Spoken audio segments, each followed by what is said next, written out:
A quick intro regarding this week's revolutions per movie. The original recording of this conversation was corrupted, so we had to use the backup. We apologize for any crunchiness, but maybe you could think of this episode as equal to the sonic quality of The Falls, Are You Our Missing Winner of the series. Enjoy! This week I'm speaking to Paul Hanley, who was the drummer in The Fall from 1980 to 1985 and now plays with the House of All. Alongside his brother Steve, he hosts the popular podcast series Oh Brother and has published 2 books, Leave the Capital, A History of Manchester Music and 13 Recordings, and Have a Bleeding Guess, The Story of Hex Induction Hour. Paul, I'm so excited you're here. I'm a big fan. Thank you. No, it's nice to be here. I was really excited when I reached out to you about this, that you wanted to talk about Rude Boy, because you said you could talk about it for 3 hours. Well, at least. And then you sent me a picture of you standing next to, I guess you'd say lead actor, although I don't know if he would say he was an actor, Ray Gange. Yes, that's right. Before we talk about the movie, can you tell me about your history with The Clash, when you first heard them, what they meant to you? Yeah, well, so 1978, the beginning of 1978, Steve, my brother, brought home Another Music in a Different Kitchen, which was Buzzcocks' first album, the day it was released. And so that from that kind of moment on, really, I was a massive Buzzcocks fan. Buzzcocks were my favourite band. But then when I went to, obviously I got into The Fall then, but then when I went to college to do my A-levels, which is like, it's not quite what college is in the US, so that's between the ages of 16 and 18. While I was in The Fall, I made some mates there. One of whom was a massive Clash fan, so he kind of brought the Clash. I mean, I was obviously aware of the Clash, but I wasn't really that massive a fan. I thought they were good, but I'd only heard a few singles. But he was a huge Clash fan, and around that time, so around the 80s, was just when video was getting going. So that Rude Boy came out, but then once home video came, it was like one of the few things you could get. So I got into the Clash quite a big way, but the thing about that was that it was quite hard to get film of bands. I mean, there wasn't really Buzzcocks were my favourite band. You couldn't get film of them. They were on the Old Grey Whistle test, so that was 2 songs, and there was a documentary about them made when they were 2 years old, but that was only shown in like the local Manchester area. But actual film of your favourite bands was quite a coup to get some, because obviously television was massively transitory. You saw something on the TV, that was it was gone. So when video started, that was the fact that the Clash had a film was really big.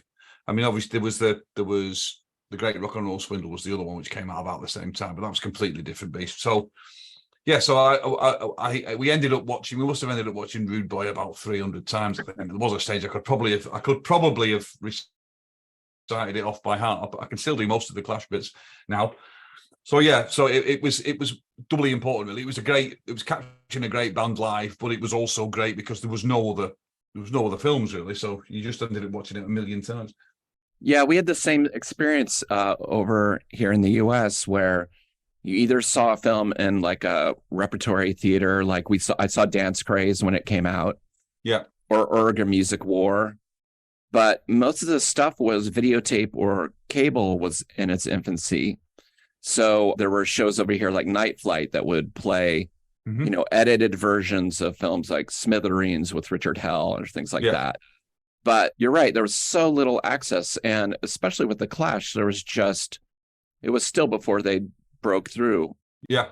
You were in a band that was moving parallel in a scene alongside the Clash. What did your brother and what did Mark and Kay think? I think Mark had a bit of a grudging like for the Clash. I don't think he was massively impressed with some of Joe's lyrics, but I think musically they were coming from a similar kind of broad spectrum as he was. So he was a big rockabilly fan, and he liked reggae, and so I think I don't think he would like to admit it too much, but he quite liked the Clash. And the Fall famously supported the Clash at Bonds in New York.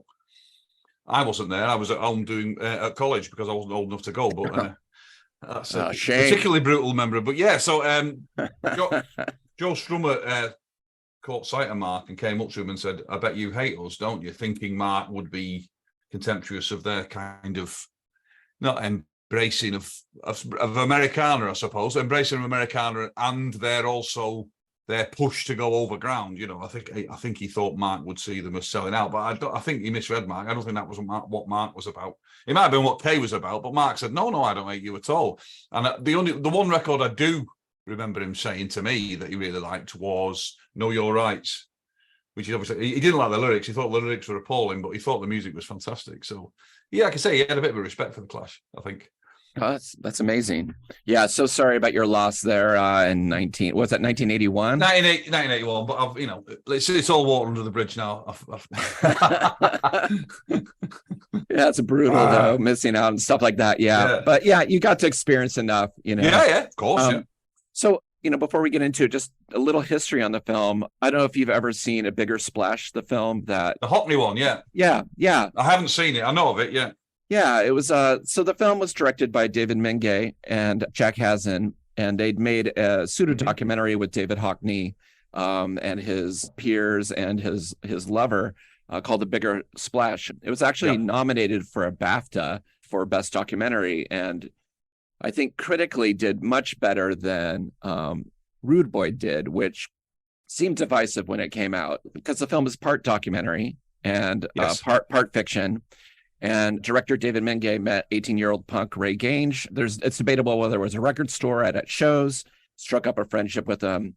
They wanted to make a film similar to Bigger Splash, but in the punk movement, and asked Ray who was the best band. Ray said The Clash, they're the best. And Ray was friends with Joe Strummer. And so David kept kind of pushing Ray to be in a film that he didn't really want to be in. As somebody who is, left his dead-end job to go roadie for his favorite band. The Clash famously disavowed the film. Joe Strummer said it wasn't any good. We didn't like what they were doing with black people because they were showing them dipping in the pockets, and then they were shown being done for something that was only their role in the film. Who wants to propagate that? Yep. That's what the right wing use. All blacks are muggers, which is a load of rubbish. And I've never seen it since, nor has any of the Clash. And Strummer added that the band had no further contact with the directors after the film was shot and never received any payments from them. But arguably, the film, which is also peppered with Margaret Thatcher speeches, the National Front protests and their rallies, and an amazing abundance of access to the Clash in the studio and live, make it a really strange, hypnotic film. Could you make sense of it when it first came out? Did it resonate with you? Well, I mean, by anybody's standards, it's a strange film, isn't it? Because it's neither one thing or the other in a lot of ways. I mean, if you want to get, they're trying to, they're drawing a parallel between the sort of people who want to avoid politics drifting to the right, which is what the country did, I suppose, in 1979. I mean, some of the film of the National Front rallies is astonishing. The incredible rhetoric that they were coming out with. The rhetoric that they were coming out with openly on the streets. And then you had Thatcher kind of not disavowing that enough and riding in on the back of people who didn't quite want to nail their colours to the NF mast, but were right-wing enough to vote a Conservative government. I mean, thank God nothing like that happens in UK today. But it's a bit of a mishmash, the film. And there's a really strange decision that to have the intercuts with the three black guys getting arrested for pickpocketing on the buses, I think they are, because they're guilty. They're shown on film doing what they're accused of. Right. So I'm not quite sure what story they were trying to tell there. I mean, obviously they were brutally treated by the police. I mean, completely unnecessarily, because they could have come quietly or whatever. But they showed them doing the crime, so I'm not quite sure. Well, it doesn't fit. It's kind of shoehorned in, and it's not really necessary, I don't think. So I'm never quite sure what that film is trying to say. I mean, it is quite ahead of its time in the kind of constructed reality thing. Absolutely. I mean, yeah. And I heard an interview with one of the directors where I don't think it really stood up, but he said that the point of the film was to show that if you were white and you wanted to be an anarchist and shatter the government, you could be a millionaire. But if you're black, and you did anything, you were, sent to jail. That doesn't work. That doesn't work, does it? Because A, the Clash were clearly not millionaires, and B got sent to jail. Yeah, totally. That's some of my favorite footage is them just walking out of court and standing there. I think you can't find a more charismatic band that when they're just standing around looking awkward, you just want to lean in and be with them. They're incredible. It's true that they managed to look awkward and cool at the same time, which is quite a feat, isn't it? Yeah. They're kind of like this, like, get out of my face. But I think they kind of also, they had to be cool with it. Yeah. The scenes with Ray, who is the young 18-year-old kid who basically tries to join the Clash as a roadie. Mm-hmm. Those scenes with Joe and, Topper and things like that, they were scripted to a certain extent. They were handed a little bit of dialogue. And on the Rude Boy DVD on the extras, they'll show scenes with him and Joe Strummer saying the same thing like 8 different times. No. I mean, sorry, I was going to say that I think they really stitched up Ray Gange by having him with his real name and then making him espouse opinions that he didn't believe in and which weren't quite correct, which was a bit strange, really, that, wasn't it? They could have called him anything. Why they chose to call him Ray Gange and then have him express views that weren't his own was a very strange decision, I think. And I think that can only come because they were making it up as they went along. I think that's got to be it. I know. Did you hear him talk about the film when you met him? Yes, of course. The first thing I did was grab him and bend his ear for 20 minutes about what it was like to make Rude Boy. I wasn't letting him away with that. It seems that he was just innocent, is kind of what I get, is that he didn't know that he was going to be such a prominent figure and was kind of caught between the band and the filmmakers, being paid by the filmmakers, but being friends with the Clash, having 6 sentences shoved into his hand, and then being like, fit this into a scene. Yeah. It sounds like if he had known that he was going to get a screenwriting credit, which he feels like he shouldn't have, and had his name, his real name attached, it would have been a different film for him. Yes, I think so. But, I think, you can imbue the filmmakers with malevolent intent. But as I say, I think the main reason for all that was because they didn't really know what they were doing. I don't think so. They kind of had some film and then made a narrative out of it after the effect. And one of the ways they could show that was to have Ray give views that were opposite to Joe, and so that Joe could have an excuse to talk about what he really felt, I suppose. But I mean, it's all quite naive stuff. I mean, even the stuff Joe's saying, you see that he's not great. He's not exactly a politician, is he? No.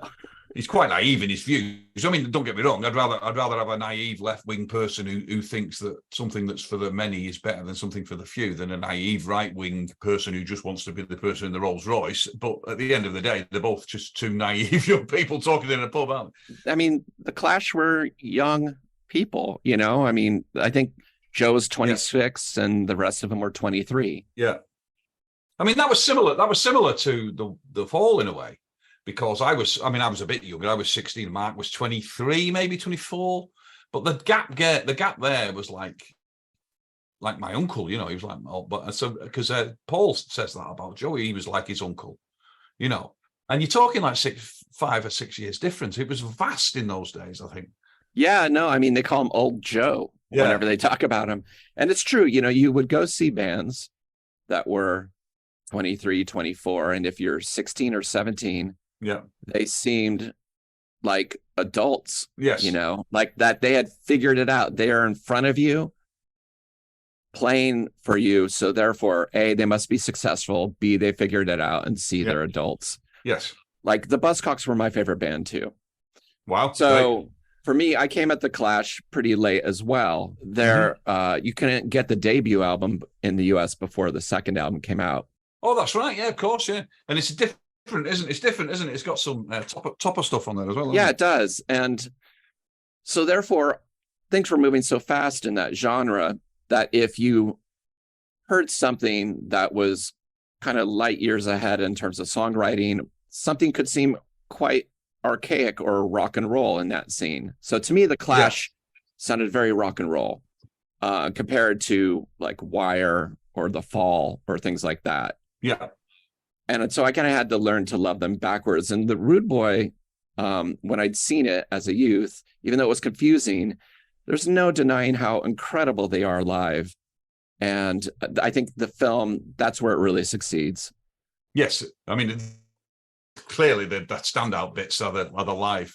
I mean, because a lot of those are overdubbed, though, which is worth remembering. A lot of the stuff they had, because the sound wasn't so great on the way they filmed it, and they had to overdub it, which kind of makes it perfect in a way. Because I don't know if you listen to many Clash bootlegs, but their priority wasn't putting in a great performance. As you can see by the way they're bouncing around, I mean, it's great at a show because they didn't really care about the words, and they cared more about looking like they were meaning it than standing there playing to the best of their ability. So, which is great at a gig, but when you come to to release that as live, sometimes it can be a bit lacking. And some of the Clash bootlegs, they are a bit poor. So, but that one is great.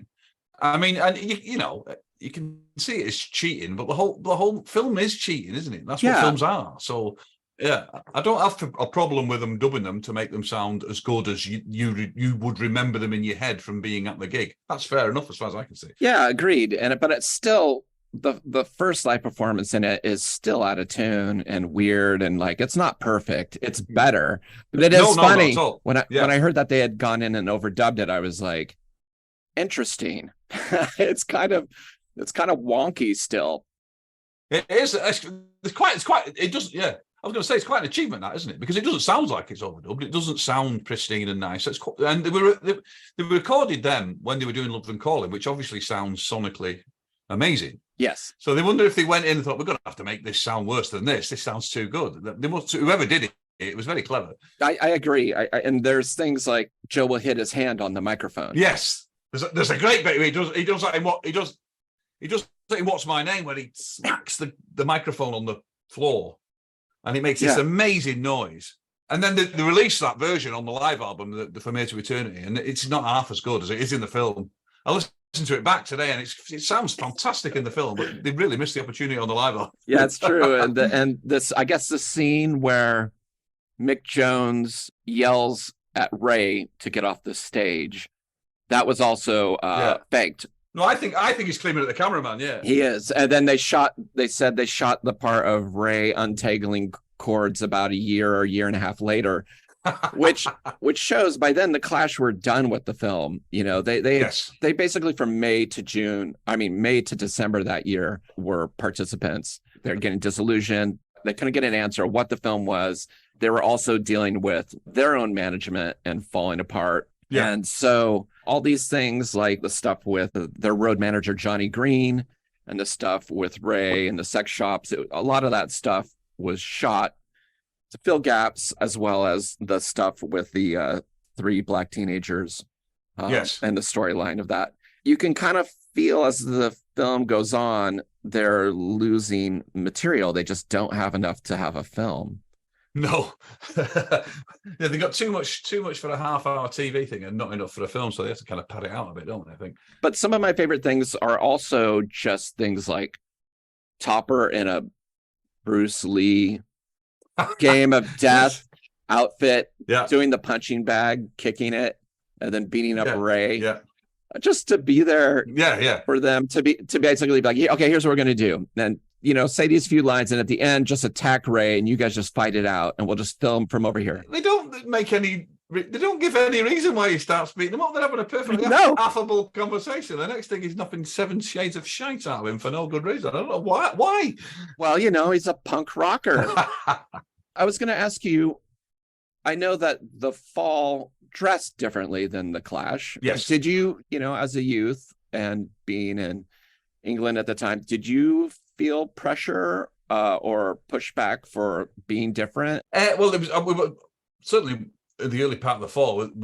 The big thing, we dressed completely and utterly normally, like you would find a bus. So that was always a big thing of Mark's, that he wouldn't want to dress to the point where he couldn't have normal conversations with normal people. I think that would have been self what's the word? Self-destructive, I think, because he got his inspiration from talking to people. I don't think he was particularly enamored of talking to other musicians. So for him to enter into something where the only people you ever saw were people who thought like you wouldn't be something he would countenance. And certainly in the early part of the fall, we all took our kind of, when I joined, when there was Craig and Mark Riley and Steve, we kind of took our view from him, really. So nobody was dressing up. I got a bit more into it a bit later on, probably under the influence of the Clash and people like that. But certainly in the early part, we were dressed very, very down, sort of second-hand thrift store clothes, if you like.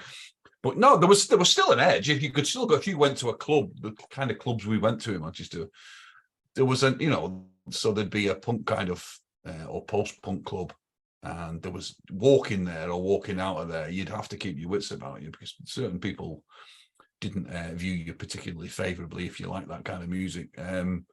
So the factory was in Hume, for instance, which was like kind of 15 minutes from the city centre. So, you'd have to keep looking around while you walk there. And, places like the Electric Circus, which I never got to. I was a bit young for the Electric Circus. You took your life in your hands going there. That was really rough to try and hang out there. People didn't trust them, punk rockers. They thought there was definitely... it's quite hard to communicate just how malevolent people thought punk was. The people were outraged by it, and people were. You've seen film of people picketing Sex Pistols gigs and things, and just like, what do you think is going on there? It's 4 guys playing a gig. I don't know what they thought, whether they were devil worshipping or something. But it's unbelievable that the amount of. I mean, I suppose some of it was Sex Pistols' own fault for that Bill Grundy thing, but even then, all they did was swear a bit on the TV. They didn't kill anybody. No, it's amazing. And music obviously has always been demonized. When I was growing up in the 80s, it was putting stickers on album covers that they had, material in here that were going to be bad for youth, or backwards masking. Yeah. Oh, yeah. Remember that with that thing at Judas Priest. The Judas Priest one was incredible, wasn't it? 2 guys shot themselves. Oh. Yeah, it's brutal. Terrible. Then a lot of the film is the Clash getting arrested, getting pushed around, by promoters and police officers. Yeah. Just walking down the street could be a threat. It doesn't seem a particularly pleasant experience going on tour with the Clash, certainly from some of that film. It seems like every moment of it's a bit of a pain, isn't it? There's not, it's like the tension completely unnecessarily, It just seems like making too hard work of the whole thing, as far as I can say. Yeah, while they're traveling in 2 station wagons, it's like they're not in a big bus yet. Everything seems really low tech. Yeah.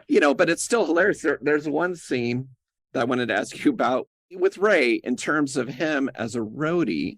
I mean, the Fall, some of the members were roadies before they joined the band. They were. That's right. Steve. Well, Mark started as a roadie first. That was his first sort of in to the band.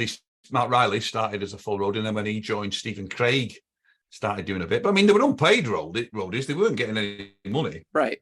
Really. And then when they joined, that was it. So the roadies were gone. Nobody replaced them. So by the time I joined, we didn't have roadies. So the touring entourage, for want of a much better word, would have been the 5 or 6 people in the band, Kay, and a driver, and that'd be it. So there's no techs or any of that nonsense, or even sometimes you get to a gig and there'd be a couple of students hanging around to help you carry the gear in.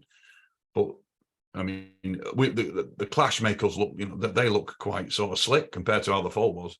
Yeah, that's what I was wondering about. I mean, that even that they had a small crew, they had a crew. Yes.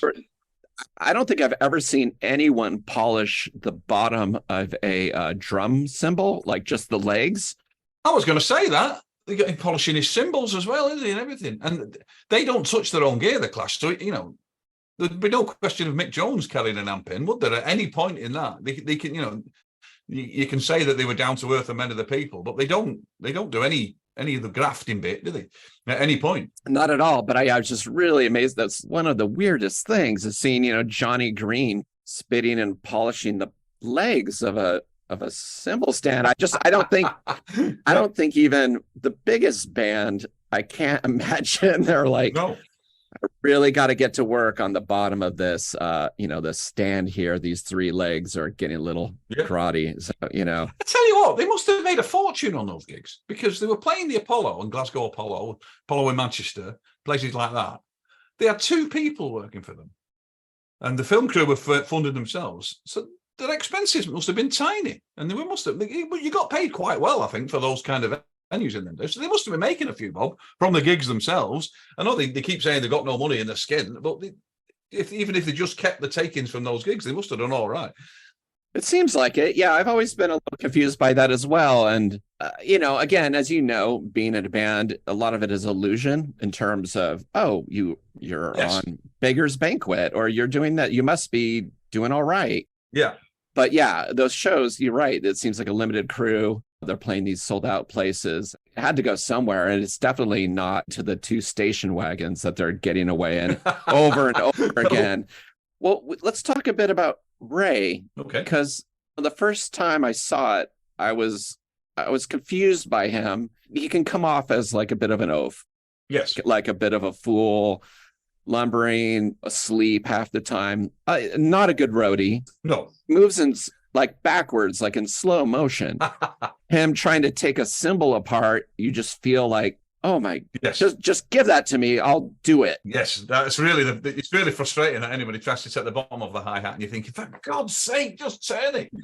But the more times I've watched it, I just also have a lot of admiration for what he did as an 18-year-old being thrust into this world. Could you relate to Ray as a youth, or what was your feeling on that? I think he's quite good. I think he's quite good to hang the film on, really, because once you take you've got the premise that it's not a documentary just following the Clash round and basically maybe interviewed them 2 times. If you want to try and make that into a narrative, it's all on him, isn't it? So you got this young lad who's not an actor, and the whole film is on his shoulders, really. I think he does pretty well, really. I mean, he's clearly not an actor, nor is anybody else in the film, but considering what was on it, especially as, it was like a lot of it was improvised or semi-improvised, I think he did pretty well under the circumstances. I mean, there clearly wasn't a massive budget, so they weren't getting a million times to do things, but yeah, it kind of hangs together. I think if you'd have got rid of the Thatcher bits and got rid of the lads getting arrested and just had it that, and what would you got 40 minutes maybe with some great Clash footage, it would have kind of made sense, I think. They tried to open it out, obviously, and make it something else again, like a comment on British society. And I don't know, it's fine. I wouldn't change it. It is what it is. It's a document. In any way you look at it, it's a document of that time, isn't it? It's the document of the naivety of the filmmakers. It's a document of what a dour place Britain was at that time. I mean, dear me, in every way, apart from, and just how important these gigs were to the people who were going to them, because there was just nothing else, was there? The footage of them playing the Rock Against Racism Carnival, like over 100,000 people, they say, just marched down there, and it's just explosive, and you could just feel the numbers, of people wanting to push back and be heard. Yeah, because it was massively important in Britain, Rock Against Racism. There was a similar, there was a parallel concert in Manchester, in Alexandra Park, with Buzzcocks, amazingly enough. But you could feel people drifting to the right, similarly to today in a lot of ways in Britain. People were drifting, you had that appalling speech by Eric Clapton in 1976, which was one of the main reasons Rock Against Racism was started off in the first place. But the right were trying to claim the narrative, as they are today.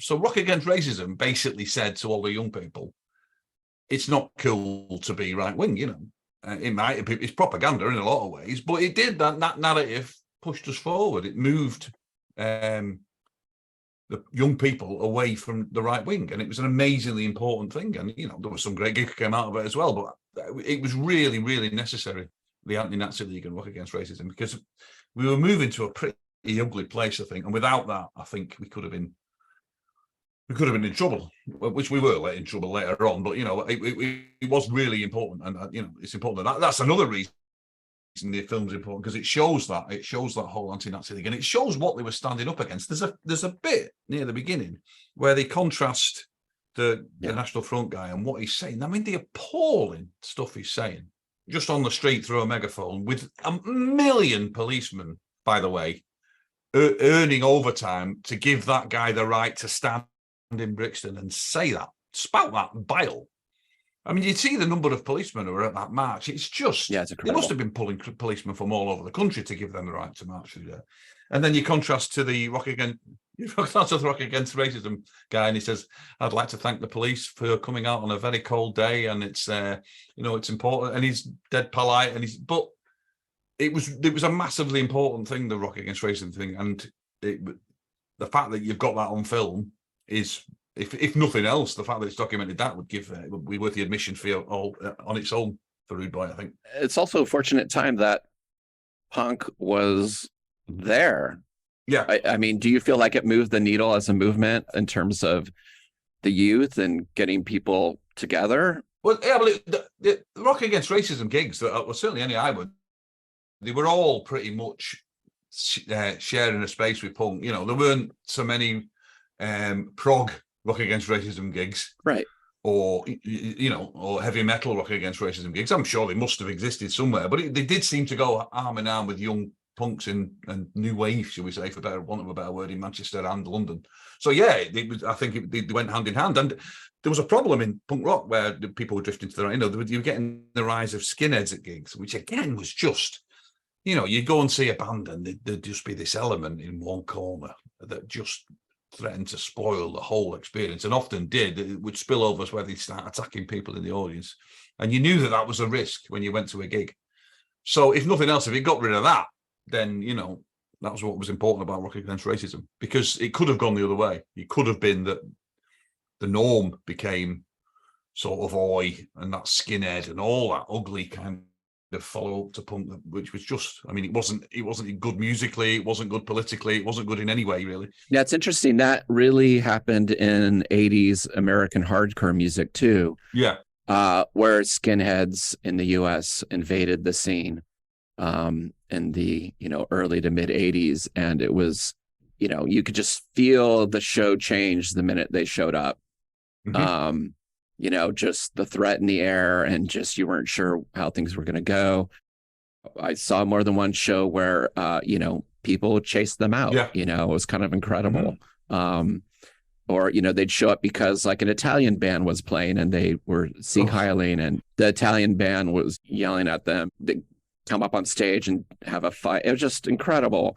Yeah, that happened to us. They invaded the stage at one of our gigs. A lot of skinheads invaded the stage at a gig we did in Middlesbrough, and sort of suddenly looked up and there was 30 people on the stage. It's terrifying, to be honest. Yeah, no, it's horrible.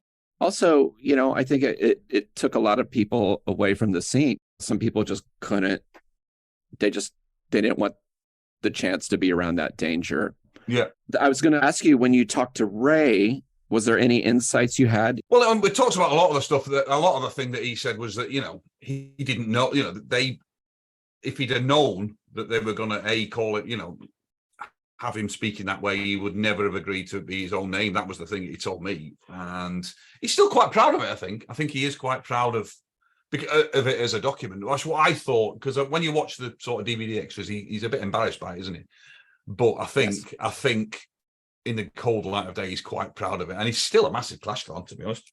So, I think he's quite glad he was part of it. And it got him out of London. It got him to America, and it kind of changed his life in a way. The interviews he does now, he seems like a different person. Yeah. He's an adult, but he's just super charismatic, funny, smiling in a way that in the film, he just feels like an awkward youth, who has a camera on him, who's being told, go dance over in the corner while Joe Strummer plays piano. Okay. And he's like, okay, Joe's here and the filmmaker's here. It's quite a feat. Yeah, it is. Yeah. But I was really charmed by his performance the last time I saw it. I just really believed that he was this guy who was overstepping at times and Yeah. wanting his own bed, even though he's drunk and not really doing anything. And it was quite brave of him in a way. Quite brave of him in a way for him to say, "Well, in this scene, you're going to be an arsehole," and for him to say, "Yeah, okay, I'll do it." You know, quite brave of him. Yeah. He didn't have to do it. He could have said, "No, I wouldn't say that, so I'm not going to say it." But he didn't. You know, he went along with it to make the film that he thought that they knew. That he thought obviously that they knew what they were doing, and that it would help the film, which it kind of does, I suppose. It's an interesting dynamic, that, isn't it, where you have the sort of antagonist of a film, or the protagonist of a film, I should say, not being particularly sympathetic at times. It's quite good, really. It's quite unusual and quite refreshing. Mick Jones seems like a bit of a villain in the film. He doesn't really trust Ray and is like, I see you. No, dear me, that's a poor scene, that. Yeah. Dear me. But I think at that point, the filmmakers thought they were going to have some sort of punk rock, Hard Day's Night, Truffaut, Smash with Truffaut. Yeah. Where they're like, oh, we're just capturing the youth and we're with the most exciting band in the world at the moment. Yeah, it is. Although I have said, let's get out of this fucking city. At every gig I've ever done since I saw the film. And I say that at the end of every gig. That's just the best line of the film. Yes, and they were absolutely right to. That was in Glasgow right after being arrested. Yeah, it was, after being arrested, yeah. Oh my gosh, yeah. And the scene with Mick Jones and Joe Strummer recording in the studio is pretty amazing access to. Just hearing Joe Strummer hyperventilate. Hyperventilating, yeah. It's really beautiful. Like, he's just in it. Yeah. But it's so funny. Then they deflate it by having Ray come in and be like, it's pretty good. Yeah. But he's got that weird accent on Ray Gange. That sort of, I never went to the Locarno. That kind of, it's not like anybody's.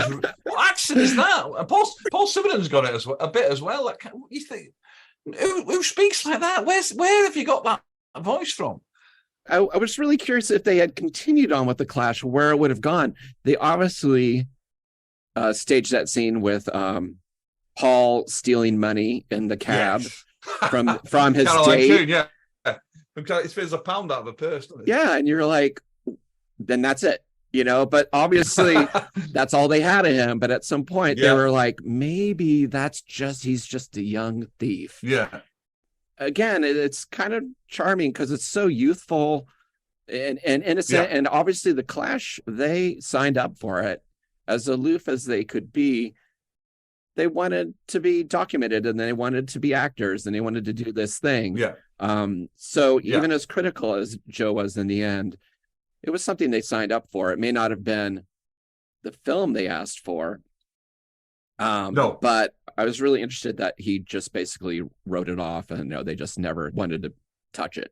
Maybe they were just embarrassed by the performance. I don't know. Maybe that was more of it than anything. I don't mean the live performance. I mean the bits where they act, if you will. They're like the one where he's cleaning his t-shirt in the hotel sink, and dear me, they're like, take 3, take 3, take 4.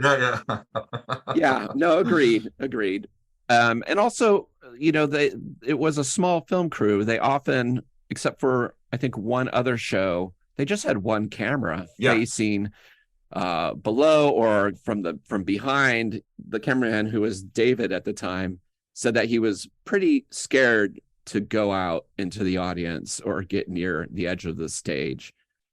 So there's a lot of filming from kind of far away where you see their backs and you see more of the audience. I was going to say, it's good that there's a kind of it kind of parallels them. So the first time you see him on stage, the camera's in the audience because Ray's in the audience when they do Police and Thieves. So the camera's in the audience looking up at him. And that's another thing that was worth documenting that people forget, is the amount of spit that flies across as you're playing. I mean, that was disgusting. That was kind of fizzling out a bit, and I was at the back anyway. I was at the back anyway when I joined the fall, but it was still there. People. I'll tell you why I'm going to show my appreciation for this band. I'm going to spit at them throughout. It was disgusting. It was absolutely disgusting.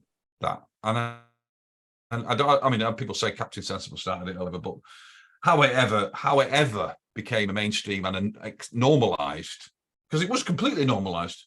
If you go and see The Damned in 1979, 1980, it was just hails of spittle flying from the audience to the band.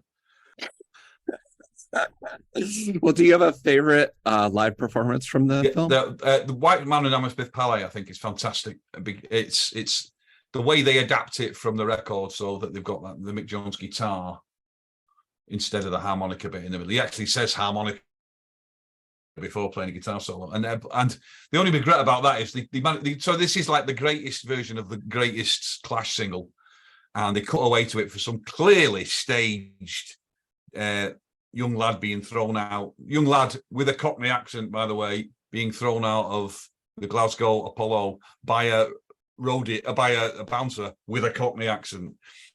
And why they feel they need to interrupt that great performance by that, I'm really not sure what that's about.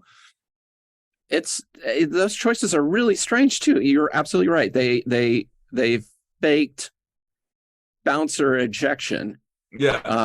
And then a fight with Ray with them. Yeah.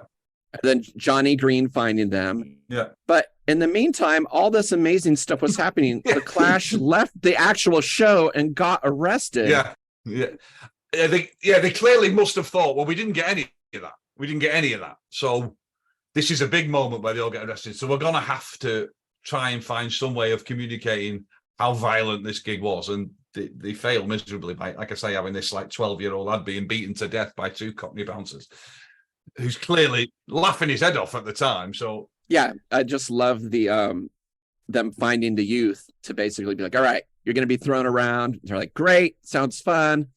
Just now, whatever you do, try to get back in. Just scramble to the door. They're going to throw you hard on the ground. Great, sounds awesome.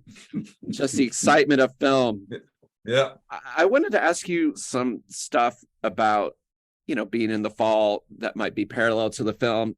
I kept thinking, Ray at one point, gets left behind. Yeah. At a show.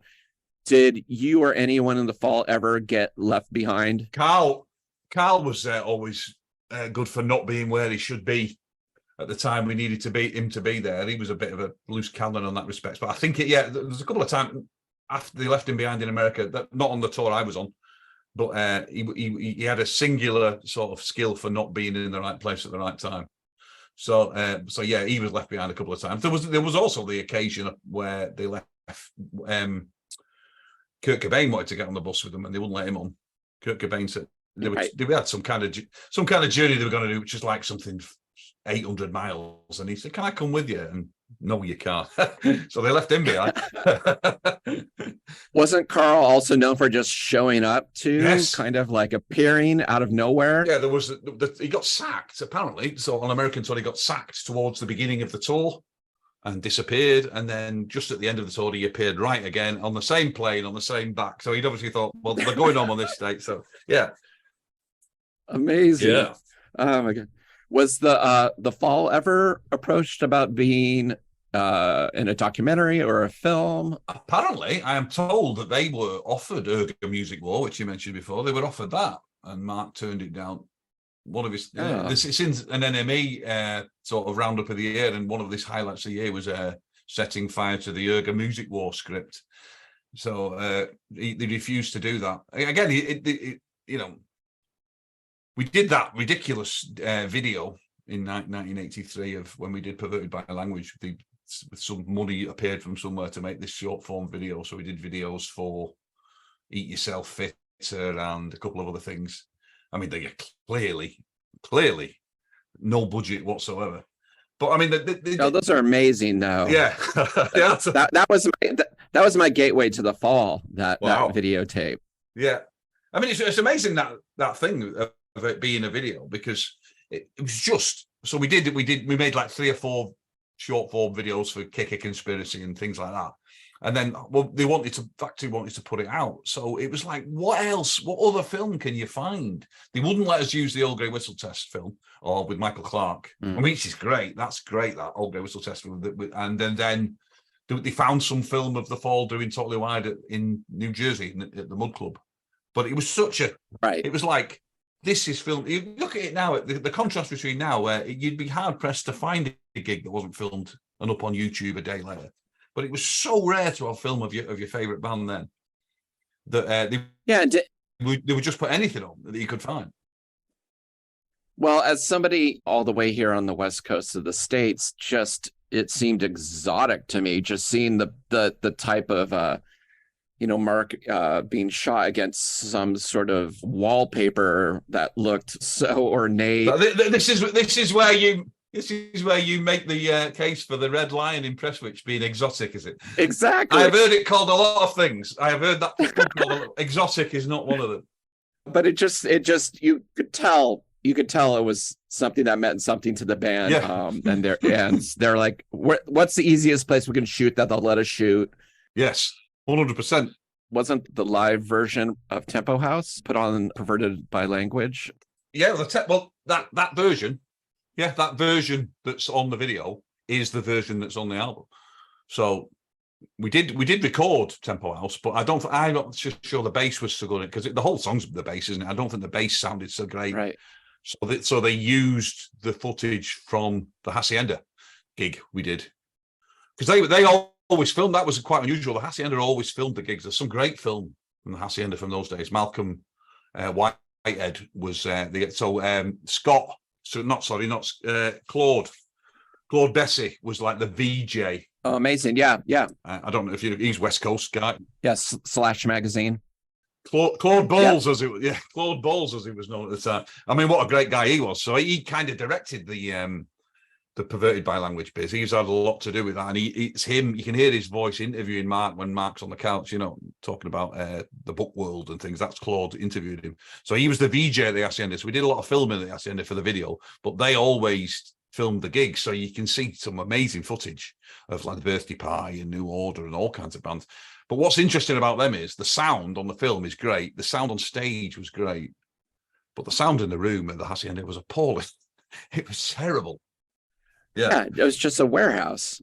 Yeah, with the stage is where the bar should be, and the bar's where the stage should be. I mean, it clearly is. I mean, anybody would look at that room and say, well, we'll have the stage at that end there.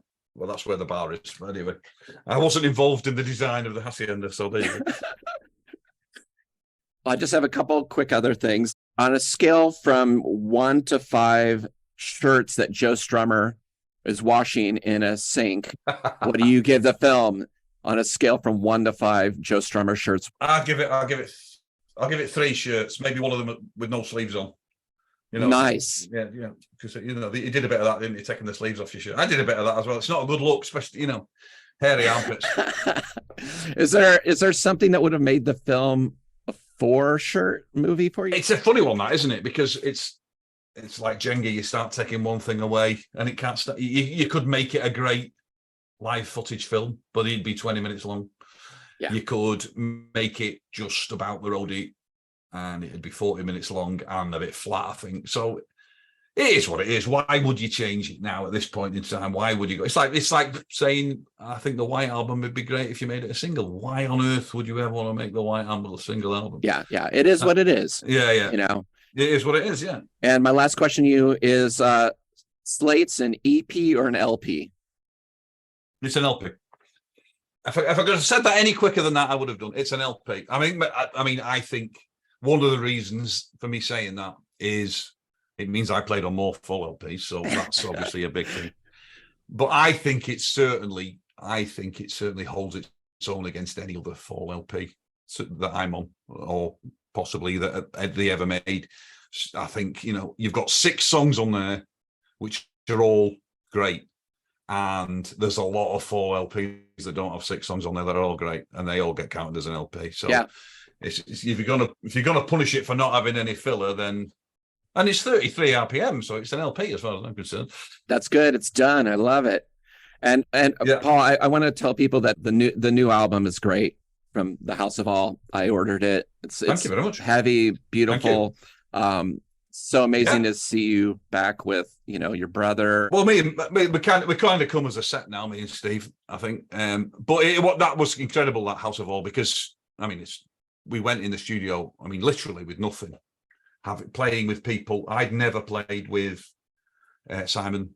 None of us had played with Pete Greenway, and just to go in and say, well, let's see what happens.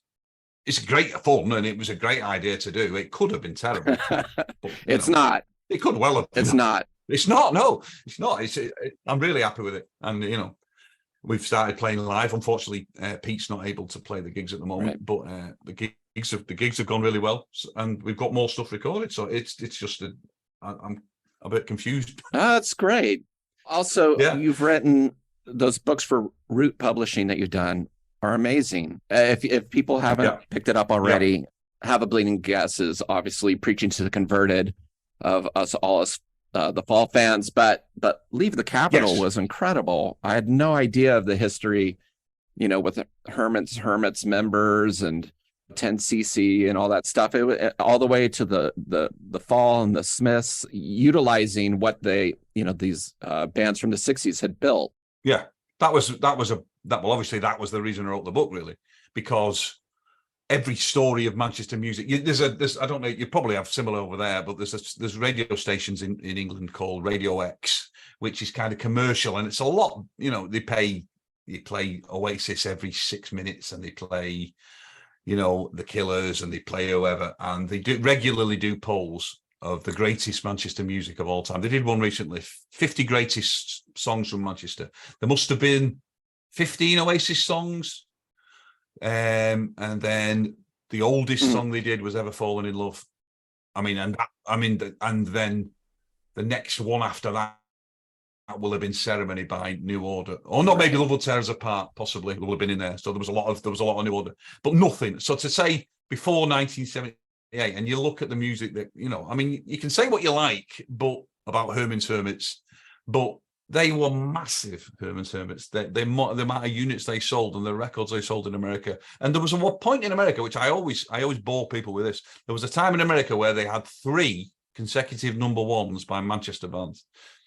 And so to start a poll of the greatest Manchester music in 1978 is just bonkers. And then even if they just made records, those people, they would deserve their place in history. But for 2 members of Herman's Hermits and a member of the Mindbenders to then go on and build the studios in Manchester where they recorded Unknown Pleasures and the Firth Smiths album and Perverted by Language. That's a story worth telling, I think. So that was basically why I wrote the book.